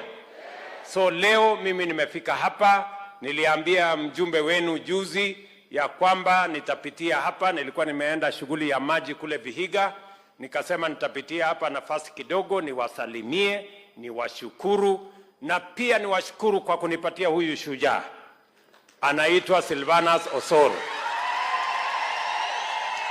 Huyu muungwana jameni ni mtu shujaa. Huyu mtu hawezi kununua uoga. Ni mtu amejipanga. Na tumempatia kazi kubwa ya kupanga bunge ya Kenya. Huyu Chief Whip. Mimi nataka niseme asante sana watu wa South Mugirango for electing this great Kenyan, Silvanus Osoro. Ile kazi yako naye, kalamu yake ndio inapanga hawa wabunge wote kwa makomiti. Huyu kalamu ya huyu mtu. Si ndio? Msimuone ati ako na mwili kidogo. Hii watu wote wanapiga salutu kwake. Akisema unatoka hii komiti, unatoka za hiyo hiyo. Anasema umekosa komiti, kalamu yake ndio inaondoa watu. So huyu Silvanus Osoro tumemwamini, tumempatia kazi ya muhimu ya kutupangia agenda ya serikali katika bunge. Na amefanya kazi ya kujitolea na kazi mzuri. Mimi nataka niwaambie watu wa South Mugirango, thank you very much for giving us a great Kenyan to serve in the Parliament of Kenya. Viongozi wengine wote, tuko na wabunge wa hapa Kisii ambao tulichaguliwa pamoja na wao. Tuko na wabunge wengine hata ingawaja hatukuchaguliwa na wao, wamekubali tuungane kwa sababu mambo ya siasa imekwisha, sasa ni kupanga mambo ya wananchi. Na vile niliwaeleza ndugu zangu watu wa Kisii, na nataka nirudie, mimi niko tayari na deputy wangu na serikali tuko tayari kufanya kazi na viongozi wenu wote. Pengine tu wakatae. Tunaelewana? Wakikataa sasa mimi sina lingine, lakini mimi nataka tupangane, kwa sababu nia yangu ni kuhakikisha ya kwamba tunataka maendeleo ya serikali ifike katika kila sehemu ya taifa letu la Kenya, ikiwemo hapa Kisii. Nawashukuru sana kwa sababu leo nimekuja hapa, na mimi nataka niwaeleze, niliwaambia wakati nilikuwa hapa ya kwamba tutakuwa na mpango maalum ya kusaidia wafanyabiashara wa hapa chini. Leo Soro ameniambia kuna wamama wamejipanga katika vikundi. Mimi nataka niwaambie wamama, nitatoka hapa nikiwa nimewapanga. Ndio. Lakini mimi niliwaeleza tutaanzisha hazina ya Hustler Fund. Nyinyi watu wa Kisii ni watu wa mnajua kujipanga sana. Hapa Kisii watu ambao wamepata Hustler Fund ni 430,000. Wamechukua milioni 567. Na mimi naona watu wananiangalia hapa na kuna wengine hawajalipa, sasa ndio unaona wana.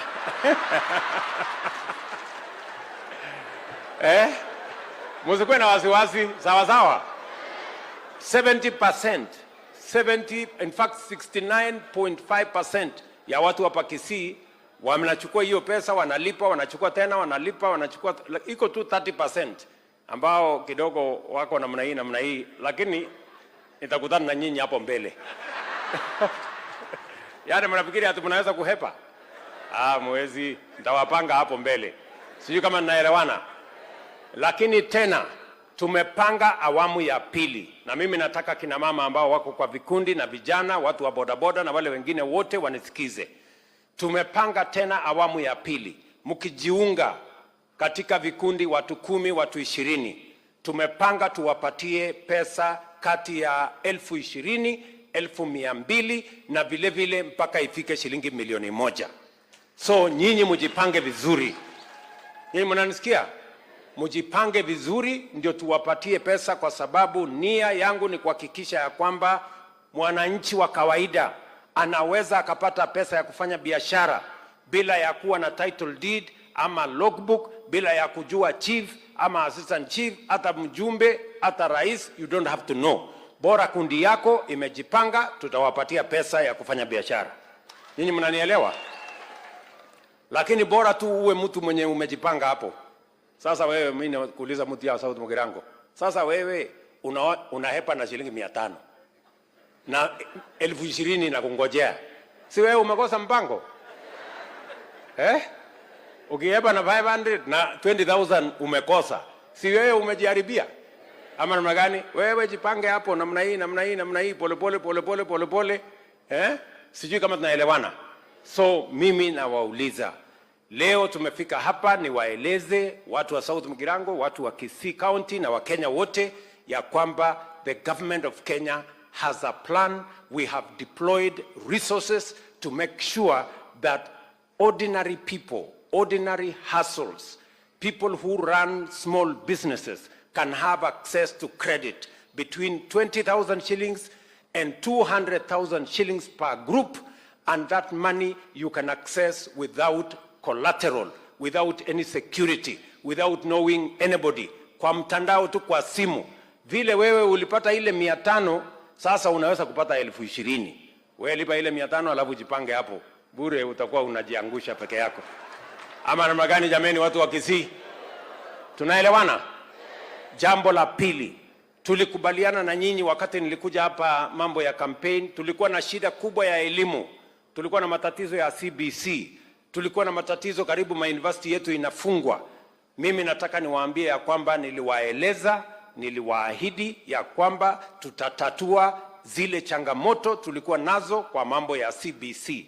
Niliappoint kamati ambaye ilishughulika na hiyo maneno. Sasa tumetatua shida ya CBC, tuko na mwelekeo sawa sawa, tumepanga vizuri vile junior secondary school itakavyoendelea, na vile vile niliwaambia matatizo ya walimu, kwa sababu elimu ni kitu ya muhimu sana.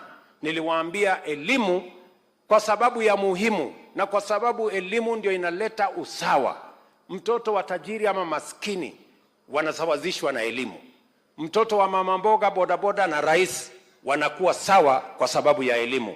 Na ndio sababu kwa mara ya kwanza, vile niliwaeleza na vile tuliandika katika manifesto yetu, tumeajiri in the last 8 months, tumeajiri walimu 56,000 katika taifa letu la Kenya. Walimu ambao hawajawahi kuajiriwa tangu dunia hii itengenezwe.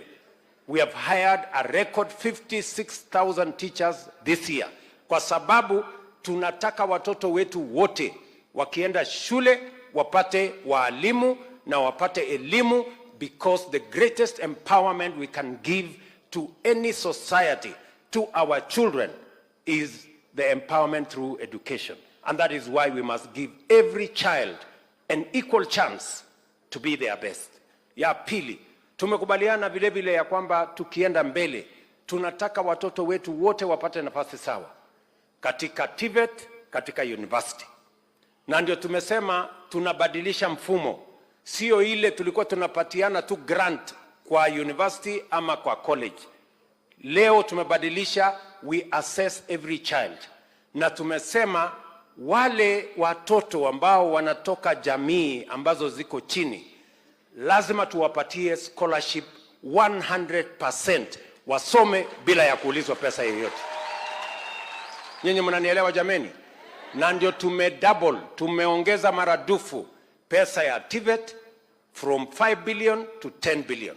Tumeongeza pesa ambayo inaenda katika universities zetu from 44 billion mpaka 82 billion, because we want every child in Kenya wakienda university wakute masomo inaendelea, sio wanaenda university kwenda matembezi. Na tunataka tuhakikishe, because human capital, the people of Kenya are the greatest resource we have as a nation, and to sharpen that resource we do it through education. Tunaelewana? So hiyo mpango yote ya elimu tumetengeneza, tumekubaliana na vice chancellors, tumekubaliana na wale wanaendesha TVET, tumepanga vizuri, and we have already implemented that program. It is moving forward. Tulikubaliana na nyinyi vile vile kwa sababu tunataka kubadilisha taifa letu la Kenya. Tukasema lazima tushughulikie mambo ya chakula, kwa sababu kupunguza gharama ya maisha, sehemu kubwa ya gharama ya maisha ni gharama ya chakula. Na ndio tulisema njia ya kupunguza gharama ya chakula sio ati chakula inapatikana sokoni. Chakula haitoki sokoni, chakula inatoka shambani. Ama namna gani? Kwani unga inatoka kwa soko? Si unga inatoka shambani? Na kama unataka kutatua shida ya bei ya unga ama bei ya chakula ama gharama ya maisha, unaenda mahali inaanza. Na ndio tumeenda kwa wakulima. Tumepunguza gharama ya mbolea vile nimewaambia from 7,000 mpaka 3,500. Na mimi najua nyinyi watu wa Kisii mnapanda mara 2, mkirudi shambani tena hamtalipa 3,500, nimepunguza tena ikuje 2,500. Na nimesema hiyo mbolea iletwe mpaka South Mugirango.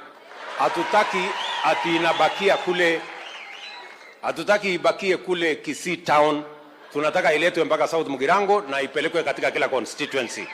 Kwa hivyo wewe Osoro, kwenda tafuta waziri anaitwa Franklin Mithika Linturi, wewe unamjua, si ndio? Pangeni na yeye county government. Kama county government wasipopanga, wewe upange, tuwe na store hapa, tulete mbolea ya watu wa South Mugirango ikuje hapa, kwa sababu tunajua nyinyi ni watu wa bidii. Mutazalisha chakula yote, mutaweka mambo ya kahawa, mutaweka, tutawapatia hata ya miwa, mutaweza kutumia, ndio tuweze kuongeza productivity, ili kila mmoja wetu aweze kuongeza mapato ya shamba yake, kama ni ya chai, kama ni ya kahawa, kama ni ya miwa, kama ni ya mahindi, kama ni ya ndizi, kama ni ya muhogo, hiyo yote tuweze kuzalisha chakula, ndio tuweze kuondoa aibu ya njaa katika taifa letu la Kenya. Tunaelewana jameni? Na ndio nimewaambia hawa watu wengine wanatusumbua na maandamano na masufuria kwa kichwa. Hauwezi kupunguza gharama ya maisha, hauwezi kupunguza gharama ya unga ati kwa kuvaa sufuria kwa kichwa ati na kupiganisha watu kwa maandamano. Hata kwa dawa, hata kwa uganga, hata kwa uchawi, bei ya unga haiwezi kupungua kwa kuweka sufuria kwa kichwa. Ama inaweza pungua? Hata uweke sufuria kwa kichwa sijui siku ngapi. Pengine uwakishe moto kwa kichwa ndio kichwa yako hiyo. Unajua hii ni upuzi mingi sana. Sijui kama tunaelewana jameni. Tuko pamoja?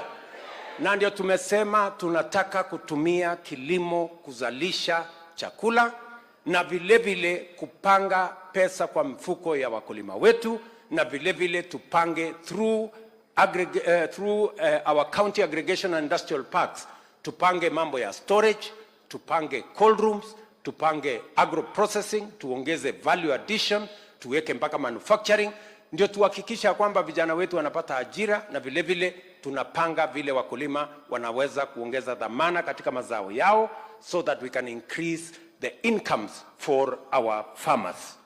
Vile vile mimi nataka niseme nikiwa hapa, mpango yetu ya 3 ama ya 4 ni kuhakikisha ya kwamba tunapanga ajira ya vijana. Vijana mko? Vijana wa South Mugirango mko? Mbona sikii sauti yenu? Nataka kusikia sauti ya vijana. Sikizeni. Makosa tumekuwa tukifanya katika taifa letu la Kenya for a long time. Tunapanga elimu ya vijana primary, secondary, college, university. Lakini hatuja kuwa na mpango kamili. Hawa watoto wakitoka shuleni wanaenda kufanya kitu gani? Ndio unaona watoto wengi wanatoka shuleni wanaenda wanahangaika. Ni kweli ama si kweli? This time round niliwaambia mbali na kupanga vile tutasomesha watoto wetu, lazima tuwe na mpango maalum ya vile watapata ajira. Na ndio kwa sababu katika budget yetu hii tumeweka pesa ya mambo ya housing. Kwa sababu tunataka kutumia housing kutengeneza ajira 1,000,000 Kenya. Vijana wa hapa South Mugirango, mimi nataka mnisikize vizuri. Hapa Kisii, kwanza nyinyi watu wa Kisii ndio mnahitaji housing kuliko sehemu nyingine yote ya Kenya, kwa sababu ardhi yenu imeanza kuwa ndogo. Mimi nataka niwaulize, hii ardhi ya eka 2, eka 3, eka 5 ikikatwa kwa vijana wa 4, wa 5, kutakuwa na mahali ya kuzalisha chakula kweli baada ya miaka 2, 3? Sisi tutakuwa tumepotea sisi wote. Ndio tunasema tunafanya housing so that tufanye land consolidation. Badala ya kuishi kila mahali, tuweze kuishi mahali moja, ili shamba ile imebaki tuweze kutumia kuzalisha chakula, kwa sababu wananchi wanaongezeka lakini ardhi haiongezeki. Lazima tuwe na mpango kamili how we are going to make sure that we eliminate land fragmentation that is threatening our food security initiatives, and we must make sure that we are working together. Kwa hivyo nyinyi wangwana wa Kisii, hizo nyumba ambazo tunataka kujenga hapa awamu ya kwanza, na mimi nitarudi hapa in the next 1 or 2 months, I'll be back in Kisii kuja kuanzisha program ya housing. Hapa tunataka kujenga nyumba 5,000 ya kwanza, na tunahitaji vijana karibu 30,000 wa kufanya hiyo kazi. Nyinyi vijana wa hapa Kisii mko tayari? South Mugirango mko tayari? Ama nyinyi ni wale wa kuchagua jembe? Si tulisema kazi ni kazi? Ya plumbing ikitokea si mtafanya? Ya electrician si mtafanya? Ya carpenter si mtafanya? Ya plumbing mtafanya? Ya mason mtafanya? Kazi yote imepatikana, nyinyi ni watu wa kuchagua kazi? Si kazi yote tutafanya? We must do it. Ya pili, tumepanga vile vile ajira, kwa sababu kwanza nyinyi watu wa Kisii wengi wenu mnajua kufanya kazi ng'ambo. Tumepanga a proper program vile tutahakikisha kwamba vijana wetu tunawaunganisha na nafasi ya ajira ambayo inapatikana Marekani, inapatikana Ulaya, inapatikana Ujerumani, inapatikana Canada, kwa sababu Wakenya wanajulikana kwa kuwa wafanyikazi wa kujitolea na bidii na ni waaminifu. Nyinyi mnanielewa jameni? Vile vile tumekubaliana every ward tunaweka ICT hub, ili iwezekane pia kijana wa hapa South Mugirango awe yako hapa Etago, lakini kupitia mtandao anafanya kazi Marekani, anafanya kazi Ulaya na ako tu hapa South Mugirango analipwa na dola. Tunaelewana jameni? We have a comprehensive plan on how we are going to engage our young people in employment, something that we have never done as a country because we have always taken for granted that the young people will somehow find jobs. But we must be intentional. We must be deliberate on creating jobs and opportunities for work for the young people of the Republic of Kenya. Mnataka tuendelee na hiyo kazi jameni? Tuhakikisha kwamba tunapanga ajira ya hawa vijana. Na ndio mimi nataka niwaambie ya kwamba ndugu zetu watu wa hapa Kisii, tusikubali siasa ya kupiganishwa. Tusikubali siasa ya fujo na kupigana na kuharibu mali na kuharibu biashara. Mimi nawauliza tuungane, siasa imekwisha. Mimi nataka pia niwaulize viongozi wote wa taifa letu la Kenya. All of us who are leaders, we must be mindful about our country. We can compete, but we cannot sabotage Kenya. Kenya is greater and Kenya is our motherland. All of us, irrespective of our different viewpoints or political parties or political persuasions, we must never engage in activities that destroy property, that destroy life, that destroy business in Kenya. Because if we sabotage our economy, we have no other country to call home. Ni kweli ama si kweli? So mimi nauliza viongozi, hasa wale viongozi ambao hawa wanaopanga maandamano. Mimi nataka niwaulize jameni, nyinyi viongozi ambao mnapanga maandamano Kenya, watoto wenu hawako kwenye maandamano. Wazazi wenu hawako kwa maandamano. Familia zenu hawako kwenye maandamano. Pesa zenu tu ndio iko kwa maandamano. Sasa nyinyi mnatumia pesa kulipa watoto wa wengine. Watoto wenu kwa sababu mnawapenda, mmewatuma bunge, wengine mmewatuma Ulaya, wengine mmewatuma sijui biashara gani, alafu mnachukua watoto wa Wakenya wengine, mnawabebesha mawe, mnawabebesha sijui silaha, wanaenda kupigana na polisi, wanaharibu mali ya watu, wanaharibu biashara zetu, wanaharibu Kenya. Alafu nyinyi mnafikiri ya kwamba mtafata faida ya kisiasa. Mimi nataka niwaulize hawa viongozi, tafadhali, we must, whatever it is, whatever disagreements we have, we must always be responsible to know we have one nation called Kenya, and we cannot sabotage or destroy our nation. And the same way, you guys, vile nyinyi, the same way you guys are looking after your families, making sure that they are protected, making sure that they have jobs, making sure that they are members of parliament. I want to tell you, I too, I have a responsibility to protect the children of the rest of Kenyans. Si ni kweli jameni? Kama wao wako na, kwa sababu wanapenda familia zao, wanapenda watoto wao, wamewapatia kazi, wamewapatia sijui nini, pia na mimi lazima na niko na jukumu ya kulinda haki ya hawa watoto wa Wakenya wengine. Hawa mnawatuma waende wapigane mawe, waende wapigane na polisi, waende waharibu mali, waharibu dunia ya Kenya na wahujumu uchumi wetu. I have a responsibility to protect them. And therefore I want to say, na nawauliza vijana wa Kenya, wewe ukiambiwa ya kwamba uende upigane vita, huyo mwenye anakuambia uende upigane vita, anakubebesha mawe, uliza yeye, wapi bibi yako kwanza? Wapi mtoto yako kwanza? Wakuje waongoze ndio wewe ufuate. Ama namna gani jameni? Tunaelewana watu wa Kisii? Tunaelewana watu wa Kisii? Hapo ndio tunataka tufikishane na hii maneno. So I want to ask fellow leaders, whatever it is that we are disagreeing about, you cannot engage in sabotaging the economy of the country. You cannot sabotage our motherland. You cannot destroy our country. Saa hizi hapa nimeambiwa na Osoro. Osoro amesema anataka tujenge barabara kutoka hapa Etago. Si ndio? Iende Ikona, iende Geteni, iende Nyamaya. Si ndio? Hiyo barabara na tutajenga. Na ameniambia kuna barabara ingine imekwama kutoka Nduru kwenda Nyabigeni kwenda mpaka Ikona, si namna hiyo? Na mimi nataka nimwambie Osoro nitapanga. Lakini leo asubuhi, wacha niwaambie, leo asubuhi nilikuwa na mgeni kutoka China. Today in the morning. Sasa huyo mgeni wa kutoka China ananiuliza, tunaona inapangwa ile barabara tumewasaidia kujenga, tunaona mnachoma. Sasa nyinyi bado mnataka tuendelee kujenga na nyinyi hizi barabara ama hamuzitaki? Kwa sababu tunaona mmechoma expressway, mmechoma barabara sijui wapi, mmechoma barabara sijui wapi. Na sasa mtu akikuuliza maswali kama hiyo utajibu namna gani? Mimi nitaenda kutafuta pesa ya kufanya hii kazi yote. Maswali mimi naulizwa, wewe unakuja kutafuta pesa ya kwenda kufanya mabarabara ambayo itachomwa na wakora. Sio, ni maswali ngumu sana.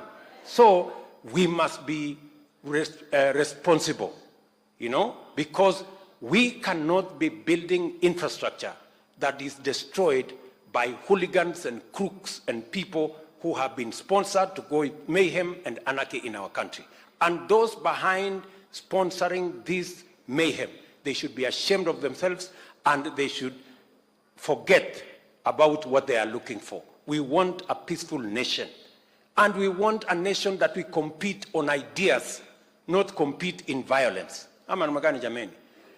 Tunasema ya kwamba uongozi haipatikani kwa mashindano ya vita, inapatikana kwa mashindano ya sera na kura.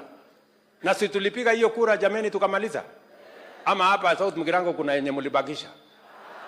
Kuna yenye mulibakisha hadi tutapiga baadaye? Si tulipiga moja tukamaliza? Ya MCA tulimaliza, ya bunge tulimaliza, senator tulimaliza, governor, ya rais mkamaliza. Ama namna gani? Uchaguzi sio hiyo peke yake, si uchaguzi iko ingine. Kwani wameambiwa hakutakuwa na uchaguzi tena Kenya?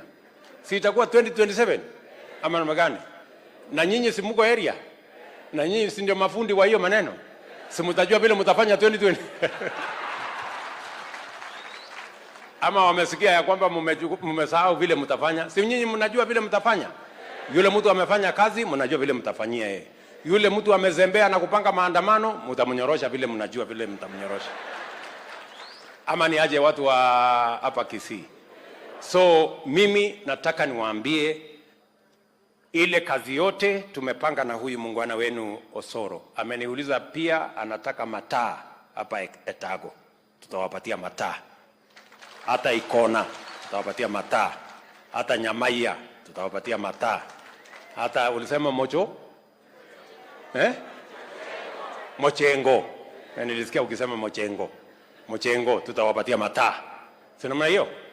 Na wewe unajua mahali. Wewe sasa mtu mdosi namna hii bana wewe. Si unajua vile mahali ya kutoa hiyo mali yote?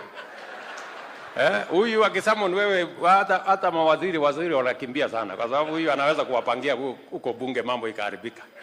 So tutapanga namna hiyo kazi yote, tutashirikiana pamoja na nyinyi kama wananchi wa hapa. Mjue mimi nawapenda sana, tunawapenda sana. Leo siku kuja na deputy wangu, nimemtuma anaenda kazi ingine kule Rome ya kupanga vile tutazalisha chakula, na sisi wote ni team moja. Tunaelewana jameni? Mwisho kabisa, huyo Osoro ameniambia kuna kina mama wamejipanga. Si ndio? Na nyinyi kina mama si mmesikia? Niko na pesa nyingi kufanya biashara. Nyinyi tu mjipange. Mjipange namna hii, mimi nitawapanga. Sawa? Si mnajua mimi ni mtu ya mpango. So mjipange vizuri, lakini kwa sababu nimefika hapa leo, huyu mheshimiwa Prime Cabinet Secretary Musalia Mudavadi ameniambia atawapatia shilingi milioni 1. Deputy President wangu amesema hata wewe Osoro, si unajua ofisi pale annex, uende uchukue milioni 2 ya Deputy President ya hawa kina mama. Na mimi nitakuajia shilingi milioni 5 ya hawa wa mama. Si ndio? Hiyo. Na isipotosha utaniambia. Si ndio? Tumeelewana jameni? Watu hapa Etago tumekubaliana. South Mugirango tumekubaliana. Ya mwisho, pia huyu mjumbe wenu amenipitisha hapo kwa shule. Akaniambia hapo shuleni Nahitaji maneno. Haya, ameniambia kuna shule ingine inaitwa Mariwa. Ameniambia kuna shule ingine inaitwa Tabaka. Ameniambia kuna shule ingine inasema inaitwa Nyabigondo. Si ndio? Alafu kuna ingine moja nimesahau jina yake. So na ingine. So wewe Machogu. Sasa unajua huyu mtu ni mtu mkubwa sana huko kwa serikali yetu. Tafuta milioni 30 akuja apangie hiyo mashule huyu. Sawa sawa. Huyo mjamaa atapanga, wewe Osoro utaandika hesabu na isipotosha unarudi kwangu na kupanga. Si ndio? Si namna hiyo jameni? Ama nyinyi mnatakaje? Si namna hiyo? Si tupangane namna hiyo? So mjue jameni, mimi nawapenda sana, nawatakia baraka ya Mungu, na mimi siendi sana, nitarudi hapa tena kwa sababu mimi nataka tujenge msingi kamili. Watu wa Kisii wajue ya kwamba serikali hii ni serikali yao. Hawa viongozi wote, kina Ongwae wako hapa, kina Omingo Magara na wale wengine wote, watu, nimeona Sam Nyamoya yuko area hapa. Huyo kazi yake iko jikoni, wewe usisumbue mimi sana wewe. Huyo mtu amenikaza sana, hata I'm telling you I can't sleep. Huyo mungwana wetu huyo. So hawa watu wote mimi nasema tunataka tushirikiane, tufanye kazi pamoja. Tukifanya kazi na hawa wazee wote iko makosa jameni? Si tushirikiane? Tulizeni boli. Si ndio? Unajua niko na vijana wengi hapa wako tamu yao inachemuka, saa zingine wanataka lakini pole. Si namna hiyo? Sisi tunataka tuunganishe watu wote ndio tuweze kutembea safari moja. Mimi nawashukuru hapa viongozi wa kutoka Jubilee. Jubilee ni chama yetu, sisi ndio tulitengeneza, tutashirikiana na wao kuendesha serikali. Na sisi wote ni ndugu moja jameni. We want to work together as a nation and build a united, prosperous Kenya. So asanteni sana watu wa hapa South Mugirango. Mungu awabariki.